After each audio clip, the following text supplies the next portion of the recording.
The following is a BATV production, made with the equipment that is available to residents of our cable viewing area. To learn more about television production and the equipment that is available to you, please visit www.mybatv.com.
Good evening and welcome to the Vinyl Revolution. Once again, I'm Noah Gabriel, and tonight's topic of discussion is going to be Motown and Stax and just the evolution of soul.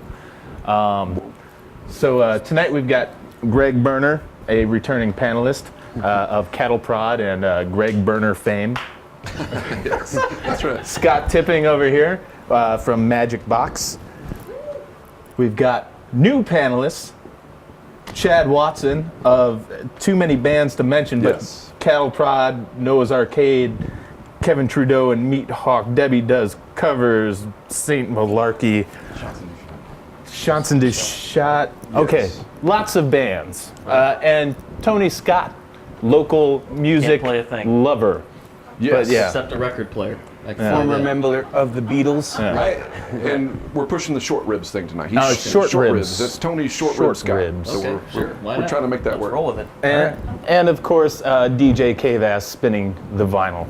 Oh, well. Like I said, tonight we're going to be talking about Motown and Stax, which were And two, all that comes between. and all that comes between, because they birthed many smaller labels to get the music out there. But soul music brought R&B. Well, Motown and Stax brought the African American music to radio and finally put it on the charts. Blues music was always, passed over, except as we've talked before, by the Brits, who then brought it back to America. Yes. And then we finally gave it a chance. But good stuff. Motown got started in 1959, I believe, and Stax actually in 1957, but under the name Satellite Records. Nice. And then to get the national distribution, they signed up with Atlantic in '61, and both of them just kicked out the hits. You've done your So, homework, my friend. Yeah, Nice.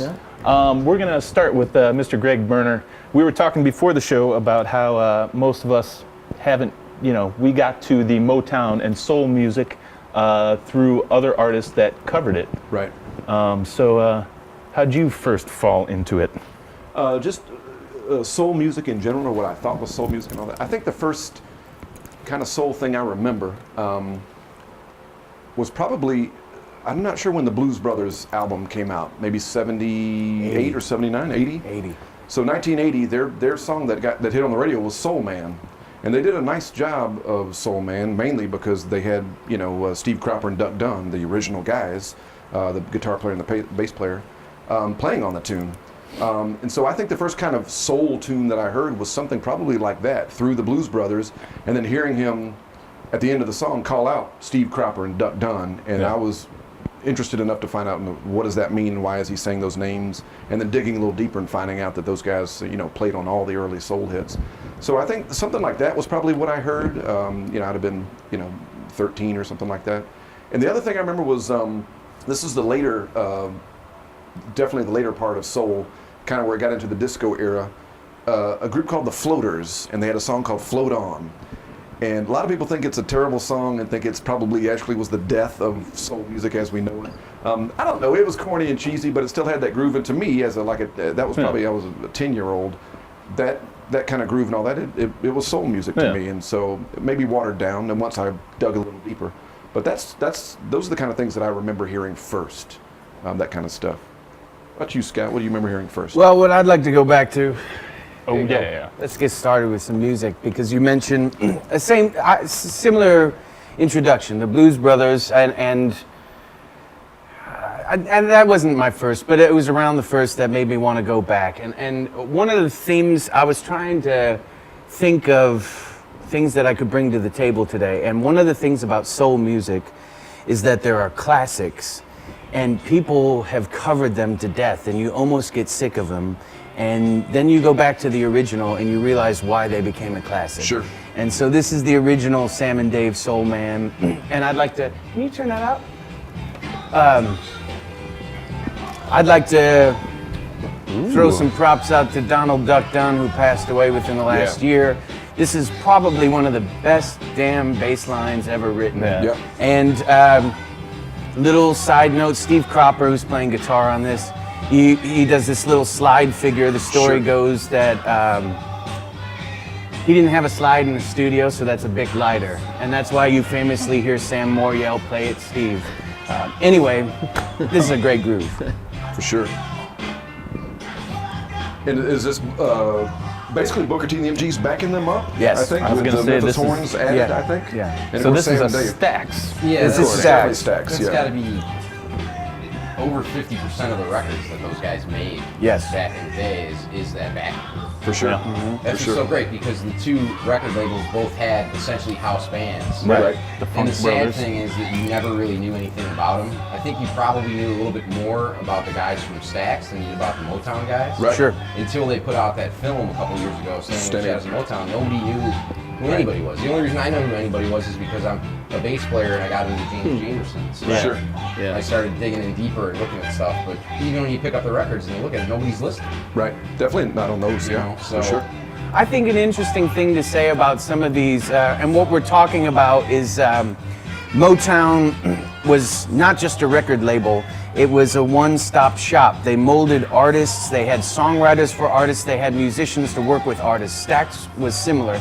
And I think one of the things that, you know, that people classify certain aspects of soul music as the Stax sound or the Motown sound, and one of the things I think we need to remember is that they did have a house band. Oh, yeah. And a stable of players that they used, and they had, for the most part, the same studio, the same setup. These people would come to work every day, so their drum sounds, their bass sounds, and everything were similar. That's how Right. they created that niche for themselves. Sure. Sure. So when you hear a Stax record or you hear a Motown record, you even before the vocal comes on like that, you just get a sense this is familiar. This sounds good. Yeah. You know, on a Alligator did kind of the same thing, but I'll be honest, I didn't for blues and all that, but I didn't like the Alligator sound. So it shows you how it can also kind of go the other way. I never really liked the Alligator sound, and they use the same guys and the same. So I guess it can work against you if you don't get it right. You know. I Right. don't know.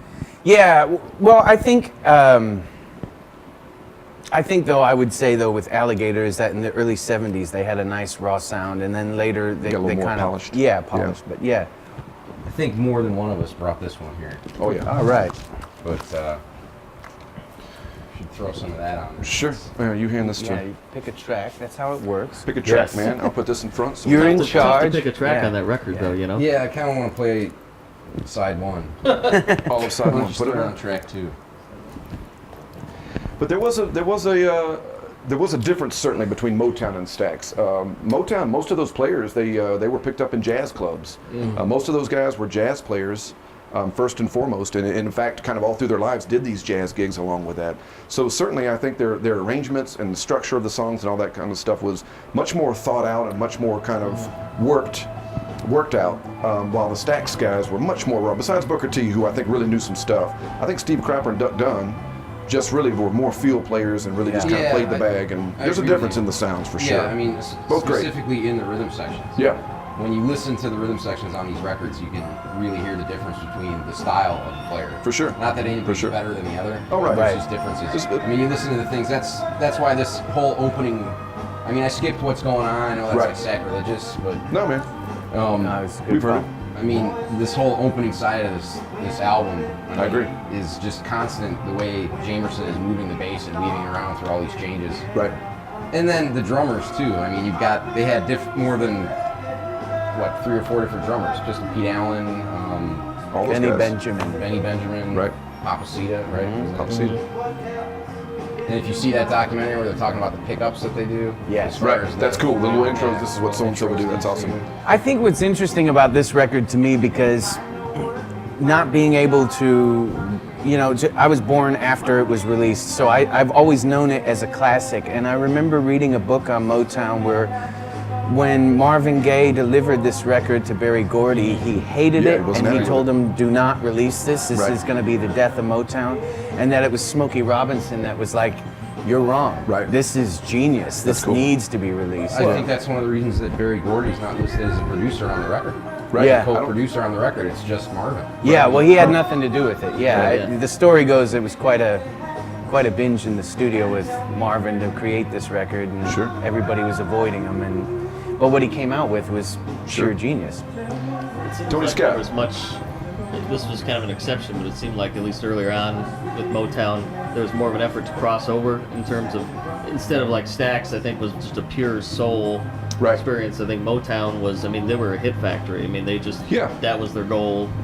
Just to knock out a. Yeah, I agree with you, hits. man. I think Stax kind of in some ways sort of stumbled into what they were doing and thought we got a good thing here. Berry Gordy, I think, had an idea and structure, and there's some stories about he went to Lieber and Stoller, the great songwriter, rock and roll songwriters, and talked to them about them helping him, and he told them what he wanted to do, and they were like, I think you know what you're doing, and I don't think you need our help, Yeah. And he did know that. What was the first soul stuff that you heard? Do you remember? I was more, in the 80s, oldies radio kind of first came to be. So when I was a kid, though, instead of listening to the modern pop stuff, I was listening to the oldies radio. All right. And so I heard all the Motown hits. Remember the first thing or anything? You remember like one of the first tunes or anything like that?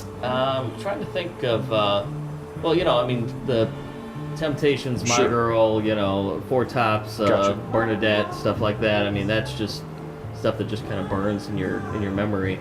But then as you got older, I started discovering Stax and the stuff that was recorded at Fame and Muscle Shoals Yeah. and all that stuff. Another great house band. all that stuff. Another unsung house band. I mean, no one. Well, it's cool. Well, on the Aretha stuff, they actually do list the artists. Do on it, they? so that was cool. Yeah. Yeah. That's nice. They do. They list to the drummer and all the guitar players. Right, and all that. right. So that's great information and all that. Noah, do you remember what you first heard?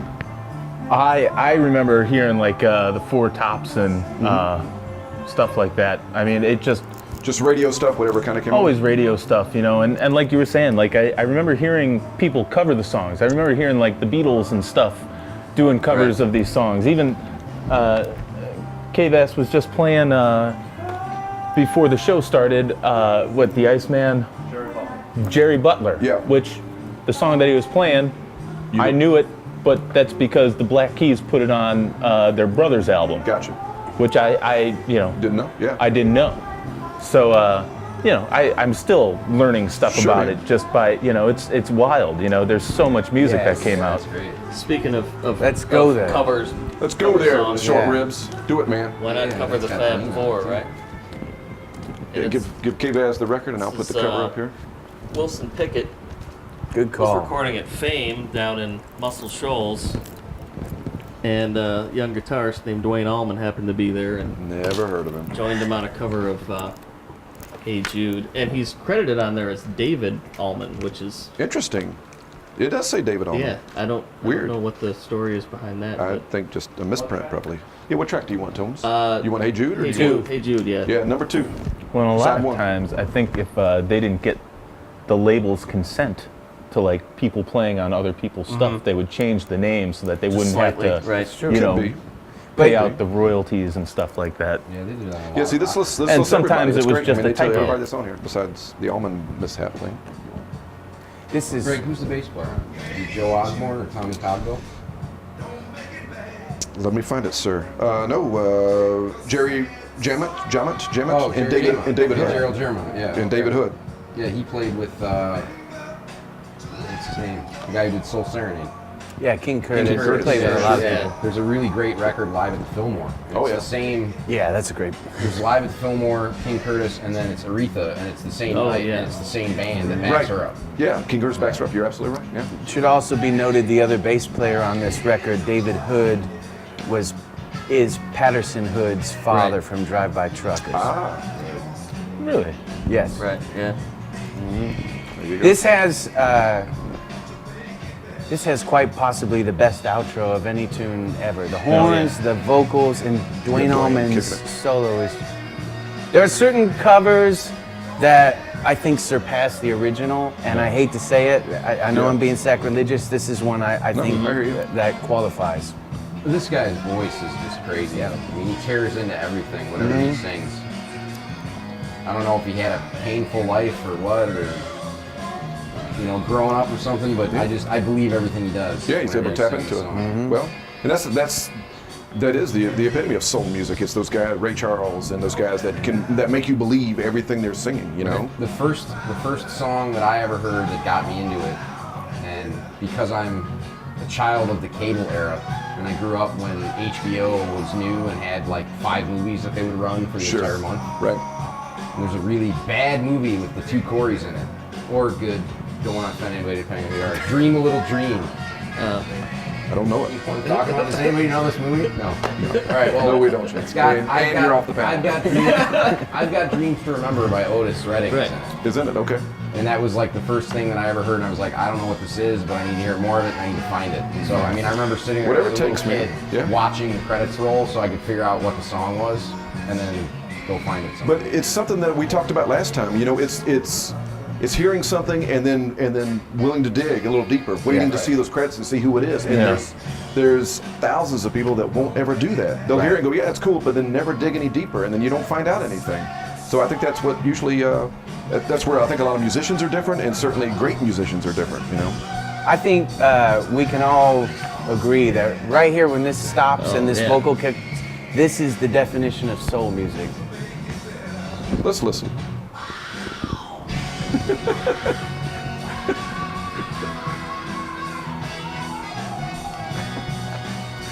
Here comes Dwayne. That's it.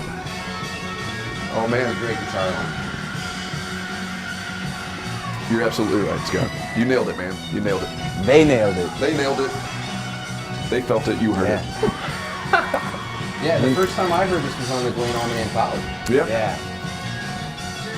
It was the first time I heard this particular And this was track. like unheard of to do this, right? I think Dwayne kind of talked him Yes. into doing it. Talked Yeah. to Wilson into He doing didn't this want too. to do it. Yeah. Yeah.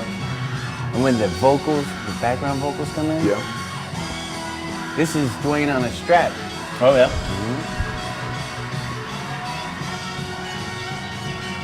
You can tell he's feeling it, man. Yeah. Going for the throat every time.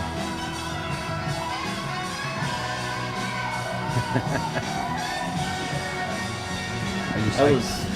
Sorry, go I ahead. was gonna say no. I was lucky enough. I visited a couple friends of mine down in Alabama a couple years ago, and took a road trip one day and actually went to Fame and Wow. of course that day my luck the main studio was closed, but I still kind of went through the whole thing, and you just get like a chill down your neck, like Yeah. looking at the pictures on the wall and all the people who've been there. There's still like a spirit that's still there, you know. I think we got to go with some Otis. which I was Sure. talking Nice. about Yeah, put this in the front. Track 3. Make sure you get the Otis Redding center. Yeah. What Nothing. tune you're gonna put on? I've been loving you too. Yeah. Oh yeah. Nice. Yeah.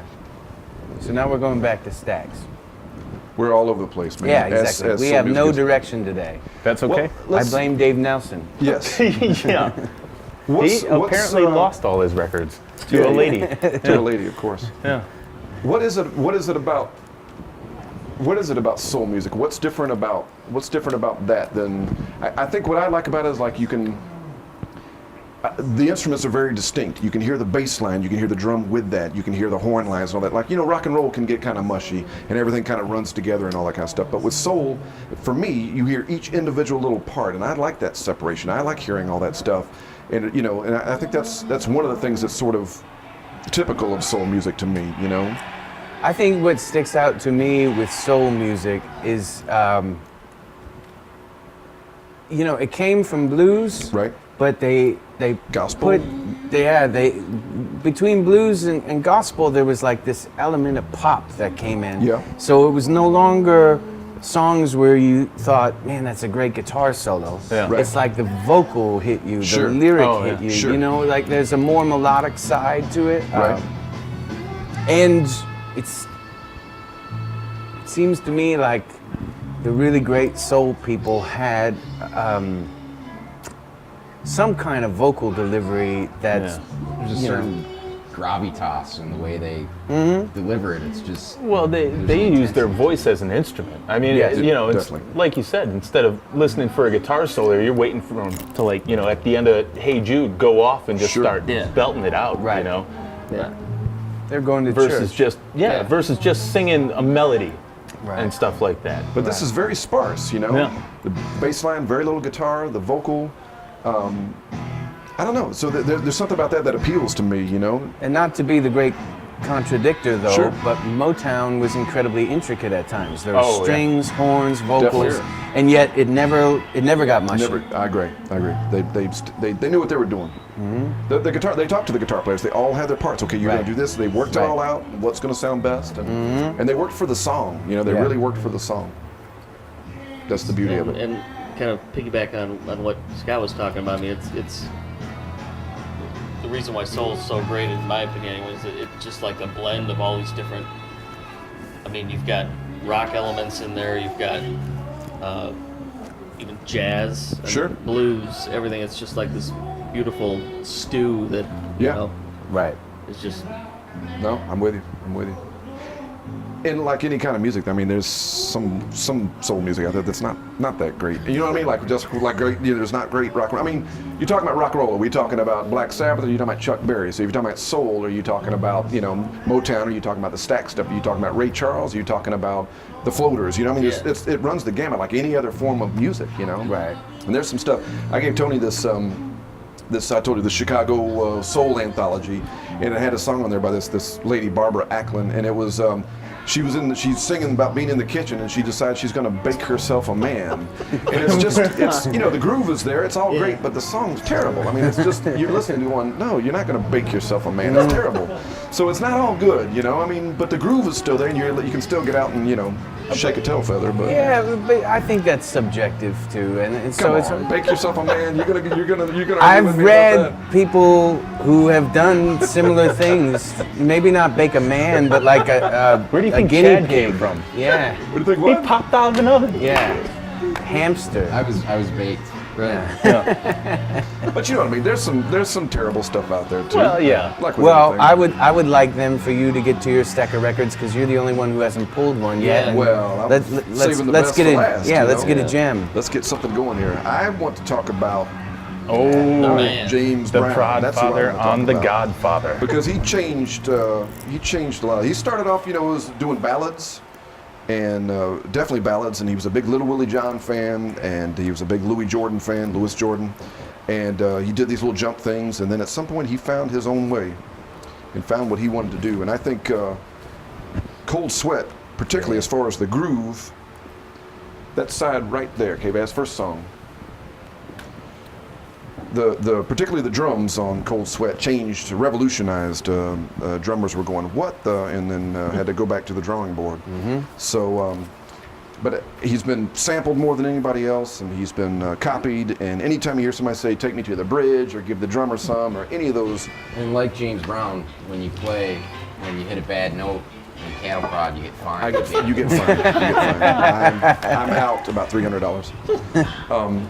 So I love James. James is my favorite, man. Yeah. And I've heard some of his later bands without him, and there's something missing. I mean, he did bring something to the table for sure. It's not just the groove. It's not just the instruments and all that. It's that, but the stuff that he would insert, the things he would say. Nobody gets away with saying crazy stuff like James Brown. Plus, He's able to do it, He has man. that guy in his band that just responds to the one line over and over again. Yeah, it's a couple of different guys who do Yeah, that. Bobby Bird. Bobby Bird, and then sometimes it was. Oh man, I'm not gonna know. He's had a couple different guys. Yeah, but I was- Sweet Charles sometimes Yeah. will respond. Fred Wesley a lot of times is there. I didn't know he was singing Fred. That kind Yeah. of. He'll always. But I love that, man. I love that stuff. So if James Brown sang "I Want to Bake Me a Man," He would probably make it work. James Brown would do it in a way that makes you laugh or something. Ray Charles is probably the only one that could somehow take a terrible lyric and make it work just with his pure Okay, soul. What about this? Yes. You like the Rocky IV song, Living in America? He didn't write that one, and I think he's kind of past his prime. I like the '60s stuff of James Brown. I just you was know? making sure. Yeah, I'm not a fan of that song. Neither am I. That was my introduction to James Brown. That Yeah. thing. Well, sorry. But, Yeah. yeah. It's not the best But no, song, I mean, but it was. but I it, was, you know, I it was got happy me. to see him continuing. Yeah. You know, the Blues Brothers movie kind of brought him back into Yeah. the limelight, as well as Dr. Detroit, I think. So those guys did what they could to kind of bring him out there, and he deserved it, you know. But I like this prime period for me, Yeah. you know. But he changed a lot of things, man, about Yeah. how to do it. Oh, and he his was a man. stage You talk about an performance was enterprise. just Yeah. I mean, we're talking about- unbelievable. yeah, we're talking about Motown being an enterprise. This is one man who was an enterprise Yeah. and did it all, and pretty amazing stuff. So Yeah, well, James is also credited for, and this is an example of it, the beat being on the one. exactly, this was I think the first one that maybe did that, or Yeah. at least made it, you know, this big a thing. Yeah, and for Yeah. those who don't know, you know, music, rock and roll music and stuff usually hits on 2 and 4, and James' stuff was hitting on the 1, and Yeah, it shifted the groove. exactly. He wanted every instrument to sound like a drum, so everything kind of had these punches, you Yes. know, guitars Horn stabs. chinking away and that kind of stuff.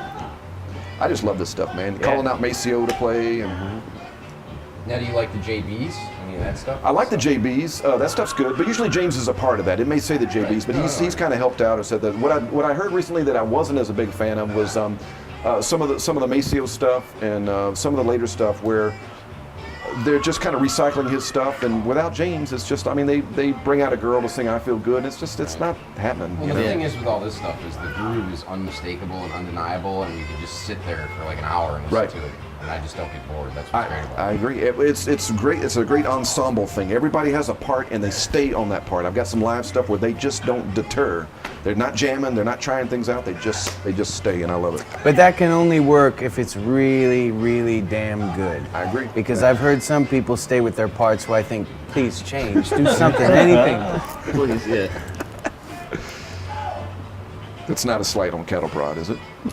Well, I didn't say that. no, I'm just kidding. This has nothing to do with cattle prod. Dang it. I'm kind of intimidated by being surrounded by by cattle. cattle Cattle Prod. You're gonna Short get ribs, prodded. man. Short ribs Yeah, is tough. exactly. What do you got? Well, I got, because we're talking about groove stuff, you know, one of the great things about soul music is it seems like there's a trove of, you know, we're kind of hitting staples here Yes, as far yes. as Otis Redding, James Brown, Sam and Dave, Sure.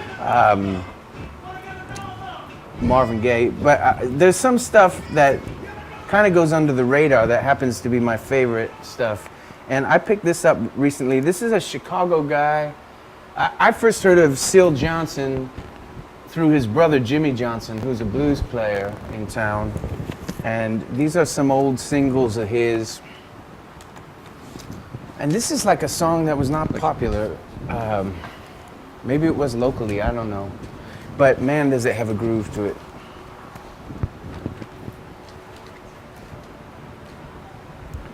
What do you know about Syl Johnson? Not much. Hardly anything. I mean, just a local guy who never really caught, you know, but has a local following. He still plays like Space in Evanston, Okay. you know. How old a guy is he now? He's got to be, I would think, in his 70s or- early 70s. Gotcha. Yeah. Got a great groove. Yeah. What label was he on? A big label? Was he just No. he was completely Small just under label the radar? stuff. Yeah. Yeah, and like I said, I got turned on to him because of his brother. His Right. brother played with a lot of bigger blues people, and Right. he does his own solo thing. But Syl had just a bunch of kind of like indie records in the early 60s on through the 70s, Right. and then he took some time off. And him and his brother have had a couple records recently, which I haven't heard, but he's fantastic. You know, that to me is another good thing about records in general, and now we're talking soul. Soul is a good example where there were a lot of like singles released and stuff that were not popular, but damn good. Yeah. Well, once again, like the groove on this is just tight. Yeah. Bass player and the drummer are just locked in. But did this come? My thing would be, did this come out? Not to beat a dead horse here, but did this come after James Brown? And if it did, Of it's course gotta it be- came after James So I mean, Brown. that's the thing. So even stuff like this that's amazing and groove and all that kind of stuff, it always, always went back to something. And for me, that's why I love James so much, because all that stuff's kind of Well, spawned hip from hop. it. I mean, he had to Yeah. work on Oh, yeah. music. So you know. we don't have to keep talking about James, but No, I'm just of like, I'm course, hearing yeah. this and all I can think of is, that's Yeah. kind of a James Brown thing, Yeah. Now, did this Syl Johnson? Was this a numero group that put this out, or was this? Yeah, check this out. Nice. It's happening. Nice. Oh, it's like a whole. Yeah, there's like 5 singles in there. I like And, this and, afro. and you know, got a nice afro on it. yeah, Well, yeah. you know, I'm a stickler for how music gets listened to these days, and one of the things about soul music, a lot of it wasn't album based; it was single based. Yeah. Sure. And I like being able to listen to singles because I feel like I'm connecting with those tracks as they were, versus like later when LPs took off or CDs where you'd buy a greatest hits of something and it'd be 14 tracks in a row that took place over 5 Right. years' time. Right. You're not kind of experiencing them as they were intended. No, that makes Yeah. sense. That makes sense. Yeah, that's always the thing that's interests me about vinyl in general, is the fact that you're grounded. You can't go anywhere. Yeah. You have to sit. We have to sit here and listen to it and watch it spin. Right. Yeah. Whether it's a 45 or full LP or whatever, but we can't go anywhere. It's like you have to. Yeah, 45's in particular. I mean, it takes Right. effort. It takes work. Right. You gotta stay there and listen to the tune, enjoy it, and then flip it and whatever. And it takes effort. I would like to bring up this, and I don't know who has what, but I think it's historically it's something good to bring up. So when soul music started, it was kind of this hybrid, as we've been saying, of kind of blues and gospel and all this stuff. And a lot of like Motown and Stax, they had series of writers, really good writers that would craft incredible pop tunes. Sure. And we kind of, we passed over, we talked about it musically, but not lyrically. But at a certain point in time, certain soul artists really started having something to say socially. Marvin Gaye, what's Sure. going on? Yeah, and so I was wondering who has some stuff like that, because there's a lot of great stuff that wasn't just a great groove or Yeah, there was definitely a social message and all that. Yeah, and I think they all did it at some Yeah, point. I mean, and this is a record by the Temptations called "Sky's the Limit," Cool. and it came out in '71, which is the same year as "What's Going On." Mm-hmm. And so it's kind of like they were on Motown, so it's kind of like the same thing. This is a song, kind of a deep cut here, called "Unite the World," and it's got a really cool guitar part on it Great, too. man. So, but it's got that social message on it. So it's side 2, track 3, my friend. I think it's that. Yeah, it seemed like at some point everybody was doing, and I don't mean doing it as like a marketing thing, but yeah, becoming socially aware, and certainly Marvin did it, and James did it, and I think they finally got their audience. I mean, it was, they finally got out to the majority of the nation, getting on the Right. radio and stuff. Motown put the music like in front of people finally. sure. I think that's a really good observation. The other thing I would add to that is when you say they found their audience, they kind of already had their audience. I mean, they reached them. found an audience with the majority of people. Like they finally got Exactly. onto national And radio. I think that they were people who were doing songs like Can't Get Next to You and stuff, when they started making social commentary songs, they had people that were open to listen to them, Oh, yeah. whereas Right. maybe 5-6 years before that they wouldn't have been. And Yeah. Well, that's different a different really time. important thing, man. Yeah, most of the stuff came out at a time period when we were becoming more socially aware, for sure. You're going there next? I was thinking of it. Yeah. Yeah, you should. You want to go there first? Oh, either one. Is that its predecessor? Yeah, let's do that. Yeah. We'll build. That's right, man. It's all about building.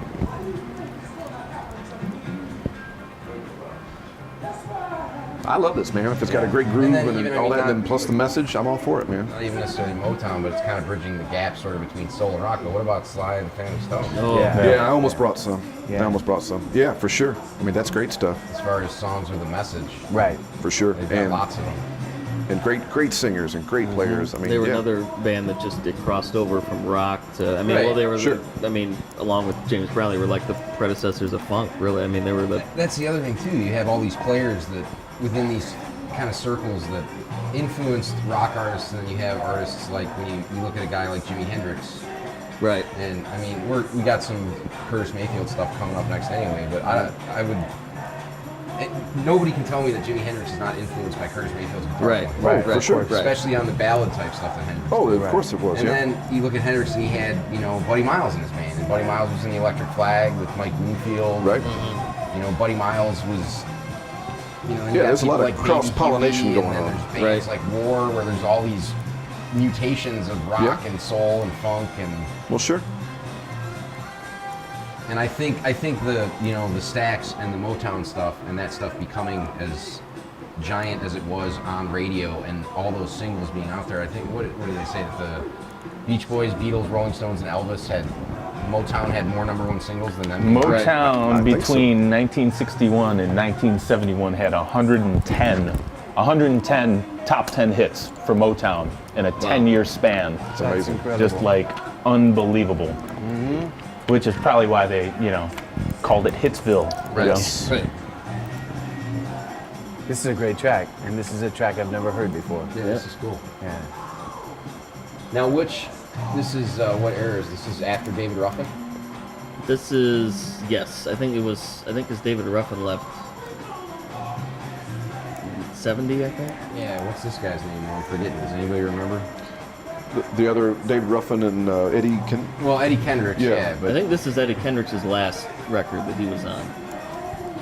the guy that this replaced is- Ruffin. You mean? yeah, I'm not sure. Replaced Ruffin. I'm not sure. Is it in there? Let's look it up.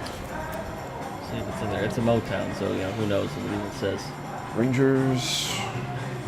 Producer, writer Norman Whitfield, writer Barrett Strong. Nothing. Once again, nothing. Get your phone out. Frustrating, man. Yeah, exactly. I'll be in my dressing Yeah. room. And the big hit, of course, that came off of this record was Just My Imagination. Fantastic song. Yeah, it's a great song. Parentheses, running away. Running Away from Me, Yeah, of course. so let's yeah. get that in there.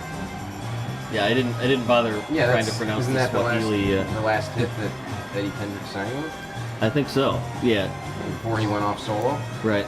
And did Keep on Truckin'. Yeah. Yeah. This one's got And Make then Me My a Man Whole on World here. Ended is the song that David Ruffin had, right? Yes. That was Yes. his That big- was his big solo. And his yeah. brother was Jimmy, and that's what Right. becomes in the Broken Heart. Right. Man. Which none of us have with us, right? No. But And I love man, that we could song. we Me could too. hum it or something. I don't know.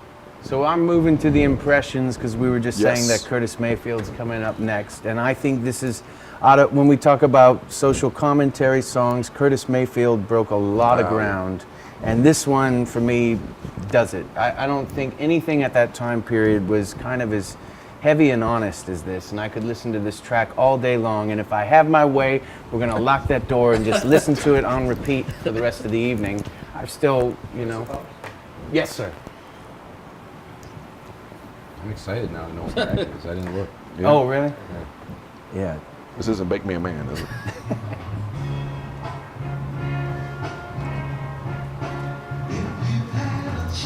Oh yeah. Man. Which one would you choose, my brother? If there was no day or night. See, the thing about what's funny is kind of the evolution with Curtis Mayfield. You listen to these, the impression stuff. The commentary is all still there. It's a little sweeter. It's a little softer.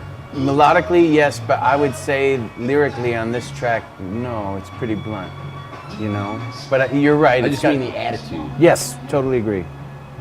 And then when he gets on his own, he kind of gets a little. It seems like he got Yeah. a little bit more angry. He had more to say. I guess Sure. with the aggression. And not that he was ever aggressive, but I mean the way it was played. But yeah, this is a fantastic. These guys are fantastic. Yeah. One of my favorite groups. Yeah. So what do you love about this song so much that you could listen to it all day long? Well, we have in my house, Yeah.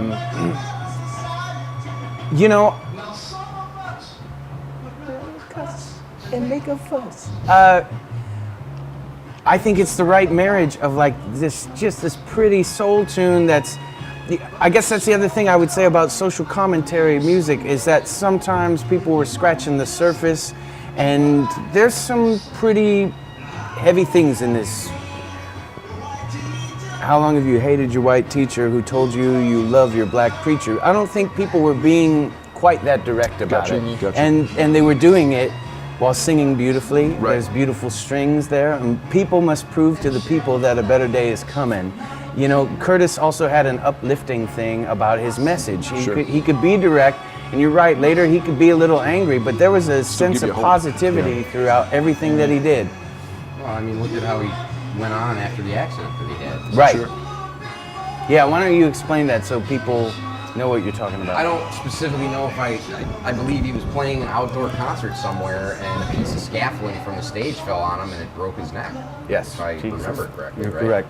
And he was wheelchair bound for the rest of his days. Yes. But he still made records and he still wrote music and he still soldiered on and was still sending the same message that he had been sending from the beginning of his career.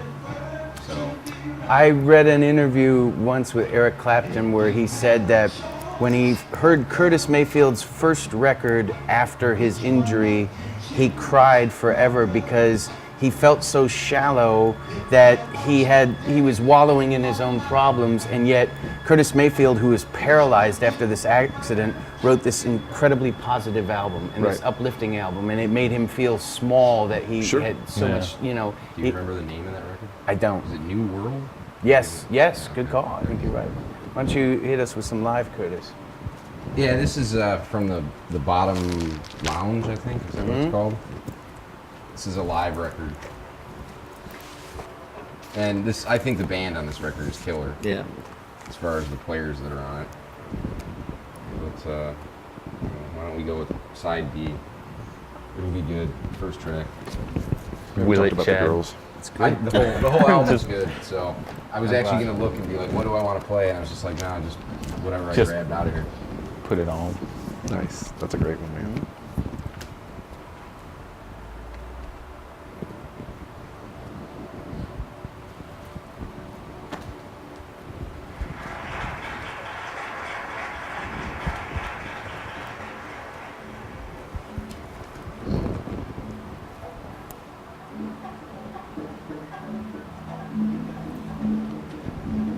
Jingo. Like Jingo. Yeah, it doesn't. What's that? Sounds like Jingo by Santana. Oh, yeah. I forgot. It's probably got like a really long. It's a 9-minute version. Yeah. Gonna be here for the next 20 minutes. It's all right. I suppose that maybe I should have. No, this is a great call. Now, what year was this? Like, how far is this I want to post say impressions? this is in the Early 70s. Yeah, but 72 or something. that's a good guess. It's on his own label. Yeah, that is his own label. Kirkdom. 71 is the publishing on a lot of this. Is this But the first it's- track? No, Oh. side D. Okay. The first track is Mighty side. Mighty Spade and Whitey. Oh, We're yeah, just talking yeah, about right. how he gets to it, you know. he Right. gets- Yeah, I but was the- gonna put that one on, but I think they were out of order. So I We the just- people who are darker than blue. Oh, yeah. But I was going to point out, Mighty Mighty Spade and Whitey is the B-side of Choice of Colors by The Impressions. There so you go. he was Yeah. still. That's a older tune. Now, let me ask the guitar players here. Didn't he play in Strange Alternate Tunings? I didn't think On so, but guitar? possibly. It's possible. I didn't know that. I thought Yeah. I heard something about that. The story, one of the stories I heard was the old session player Reggie Young played on a lot of. I think he played on the intro to like Drift Away and all that stuff. By Dobie Gray? Yeah, this Okay. guy Reggie Young and all that. So a lot of people thought that he got his stuff from Curtis, but I knew a guy that saw him in the studio and he was playing all that great stuff, and he was a lot older than Curtis, and it turned out that maybe it was flipped, and that Curtis got a lot of stuff from this guy who'd been playing on a lot of these early tracks. I mean, so many tracks that sessions that he's not even mentioned or whatever like that. So I don't know. There was some stuff about that as well. So I don't know where all that came from, this style of playing and all I that think kind of stuff. one of the cool things too about his later stuff is, and maybe it's that James Brown influence, but he has these tunes where it's almost like a vamp, you know. So there's this constant groove that's going Sure. on. I mean, his music always grooves, but it Right. was arranged differently in the Impression days, and it was. Right. I mean, but yeah, like you said too about tunes being covered somewhere. How many times do people get ready? How many times has that song been played? Right. Or ripped off. By who? Yeah. John I mean, Mayer. Yeah. Yeah. What song is that? I know what song you're talking about. and I can't remember. Waiting on the World to Change. Yeah. See, I thought that sounds like right, TikTok right. by. But By Stevie Ray Vaughan. But yeah. the And only the thing that Vaughan he did brothers. wrong was he took out the positive message and the beautiful lyrics that People Get Ready have. Yeah. Right. I'm holding up a finger. Yeah. See, to me, Mr. Mayor. it sounds just like TikTok by Well, you Jimmy can and say Stevie that, Ray. but that's not. Well, Yeah. they probably got it from yeah. you know that, but yeah, he's definitely he definitely riffs on Vaughn a lot, which yeah, I've been accused of doing the same. Yes.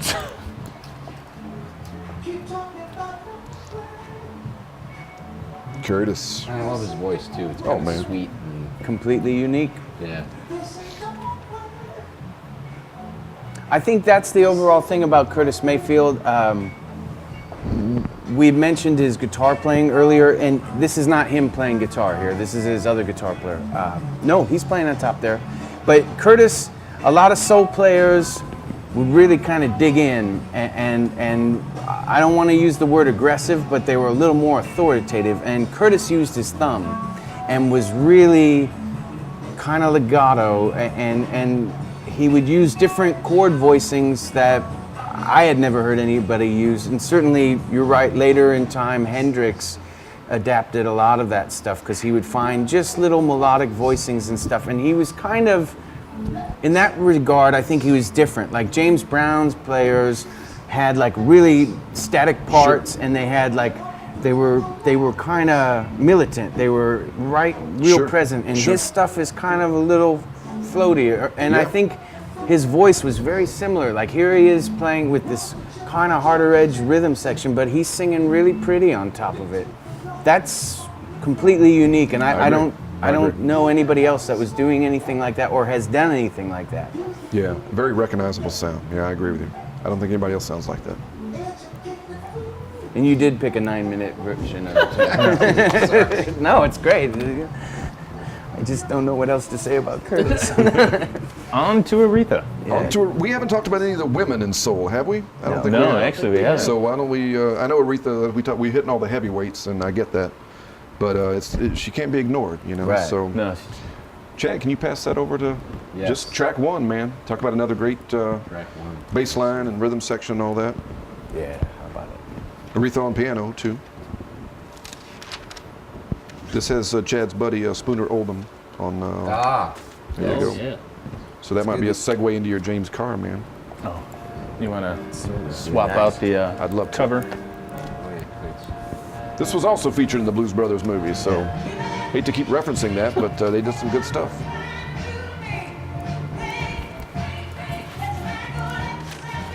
Very much a Duck Dunn bass line, but it's not him. But it has that, you know, so Right. but it's Atlantic and it's all that, you know. It's a very laid back groove. Yeah. Does it tell you who plays on here? Oh yeah. Very bottom. This is a Jerry Yeah, Jamont again. Jeremont. Jamont, how do you say it? Jamont? Jerry Jeremont, Gerald Jeremont. They put his Jeremont. name different ways on lots of records. They spell it differently too. Yeah, he's the guy that's on the King Curtis record. Yes. Gotcha. I think He's this is a great he's track. also the guy that's in the Jaco Pastorius instructional DVD if you ever want to watch something kind of crazy for an hour and 20 minutes of your life. I'm always up for that.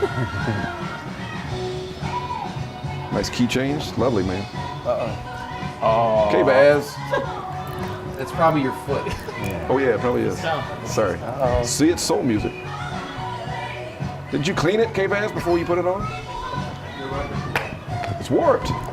That's right. I've got some Aretha. Yeah, me too. It's one of your foot. I think we're over the warp. yeah, I think it's clear. It's clear now. That's a great record. Look at that. Now, Look. See? here's a question for you. Did any of you guys ever see The Commitments? Yes, I did. Which I mean, as far as a film about soul music, and it's based off of, I think his name, the author is Roddy Doyle, I believe, Irish guy. And it's just about a bunch of Irish kids that are Southsiders in Dublin, I guess. That Yeah. decide to form an Soul band. Irish soul band, and all they do is play all the classics and a lot of Stax. And To me, if somebody watches that movie and gets an appreciation for soul music and digs, I'm thrilled, man. We go you know? side 2, track 1, try to get one where. well, no, I mean, I she's just not remember it skipping. was quite a big hit when it Yeah, came out, yeah. and there was a lot of coverage with and It a was lot of that huge. stuff. I mean, even the soundtrack. I mean, Yeah, that's and a lot of that stuff got brought back up again. It's perfect. You know, the thing, I want to jump back to Aretha. Yes. Because, you know, before your record egregiously skipped, Yes. the thing, I remember reading Jerry Wexler, maybe it was Tom Dowd, but the people who produced her music Right. at Atlantic, when they first got her in the studio, I guess things weren't happening. They had a crack band, they had good tunes, and things were not really cool. And I guess Get your cover. the story goes that what they needed to do was have her play piano. Right. That so much of her vocal delivery and so much of the way the band kind of worked off of her piano Sure. playing, Yeah. that's what did it. And I Makes guess sense. like that track Think, it's just amazing Yeah. piano playing. No, I think she, you know, when you play like that, it's, I mean, you know, I can't imagine Ray without playing. Right. You know, it's Yeah. the same thing. He sets the tone, he sets the mood, he sets the feel. And I don't know any other way to do it, you know. Now, you guys had your British Invasion show. We did. Did you hit Dusty Springfield at all? Did you hit on We that? talked about it That's a little briefly, bit- but that's the- some Atlantic Records stuff. I mean, and that's essentially a lot of the same players from some of these records. Gotcha. Or at least Dusty in Memphis. It's true. Well, where were you? We could have used you. Exactly. I was. We had Ramon Somebody had schooling to me. bake a man, and now I'm here. That's right. That's the best running. I think that this track is a good track that illustrates soulful melody, but this is really steeped in blues and gospel right Gospel here. for sure, yeah, definitely. we've got just about 10 more minutes to the show. What? Yeah. So All right. I'm just letting you guys know. Well, We will obviously, we're probably going to sit around and listen to more records after the filming's How are we done, gonna get to my because 12 more James Brown? that, songs? that tends to happen. I know. Since you said But, Spooner uh, Oldham. I got Yeah, 12 man. more records here. So by all means, you know, if you guys want to fight over, you know, the last couple I'd songs. love to hear Dark End of the Street. I'd love to hear That's that. a great idea. Yeah.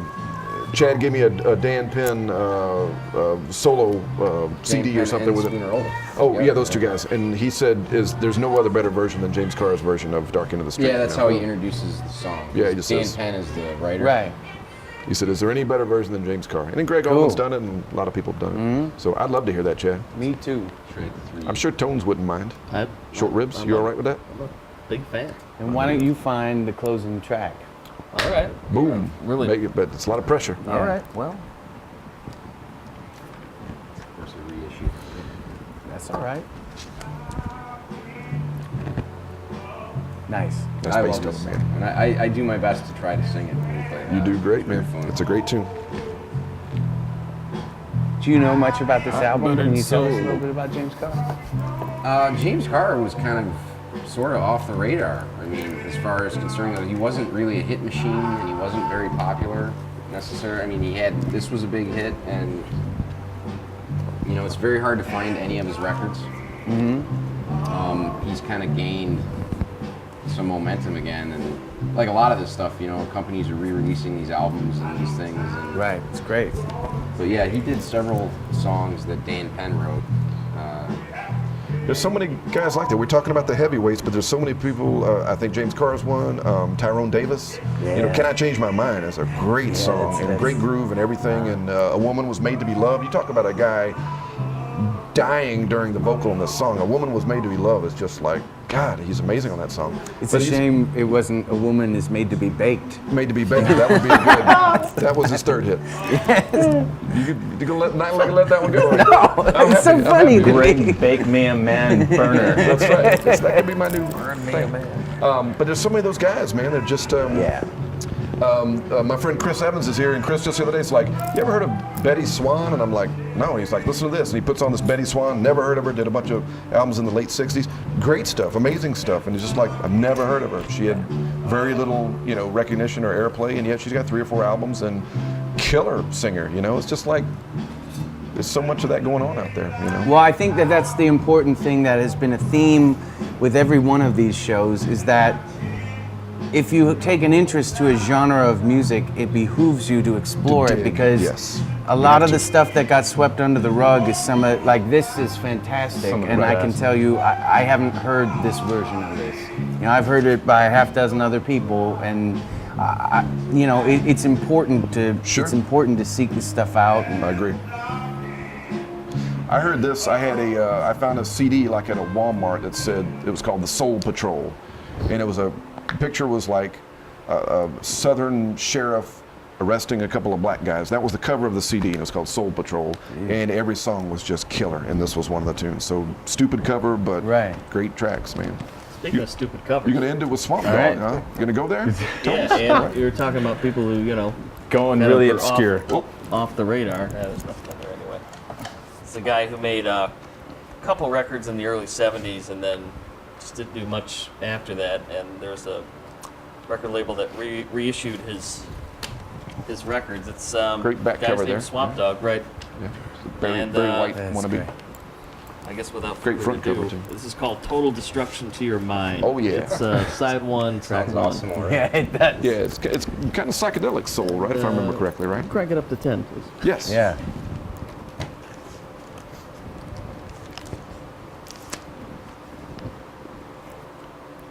James Carter. That was a nice one, Chad. That was really nice. Glad you brought that. Man. That's good. My mind is exploding.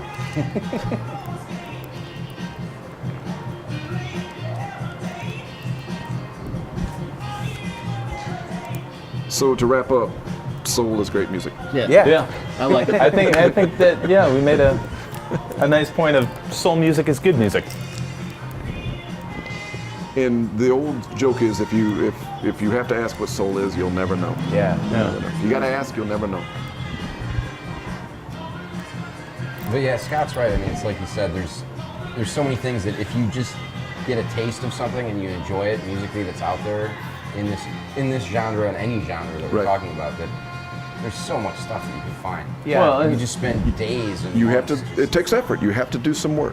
I And think that- the and it's- moral- the payoff is worth it. The moral to the story is stay away from iTunes Yeah. and what they shove down your throat as a genre of music because, well, I don't know. I mean, I haven't searched for Swamp Dog on iTunes. Maybe it's there, but I don't, you know, tonight just hanging out with you people, I've heard stuff that I haven't heard before and I have new records to go purchase. And that is kind of, to me, the gold of listening to Sure. music is Yeah. talking to people and listening to things.